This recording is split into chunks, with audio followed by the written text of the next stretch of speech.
GP Women's College Imphal Diamond Jubilee Celebration Thouram Pangthokhre. GP Women's College Imphal linkhatkiba chahi homfu mapung farakpagi mapokumon Thouram Diamond Jubilee Celebration ga loinana Inglising ani kunmari da college asigi subject topper yauna makok thongba ngamlakraba mahairoi singbu Pukning Thogatpagi Thouram Pangthokhre. College asigi Central Hall da Pangthokiba Thouram aduda Dizamani Dev Sharma Memorial Trust ki Chairman 8 Dev Sekhar Sharma IAS retired College asigi Principal Professor L Rajan Singh amadi Teachers Forum GP Women's College ki President Dr. Akoizam Nirmala Devina mathang sitna Chief Guest President amadi Guest of Honor oina Sarukia ki. College asigi Founder Ima Ghanapriyagi mitamda amadi Machanupa 8 Dizamani Dev Sharmagi photo da haikat laikat tamduna ikai khumnabasu utki. Thauramadu Chief Guest ki warol piraduna 8 Dev Sekhar Sharma na hai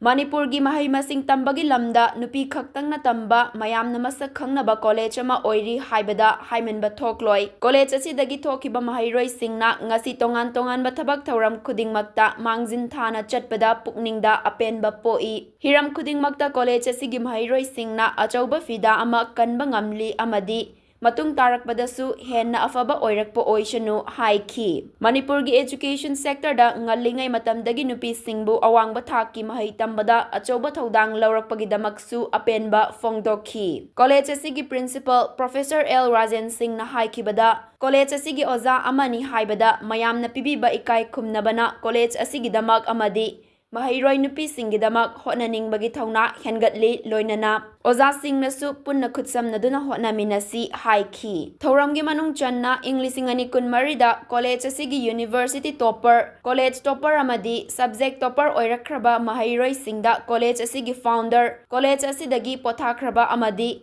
Oza Singh na donate tauba cash award sing yauna citation piduna pukning thogatkhi.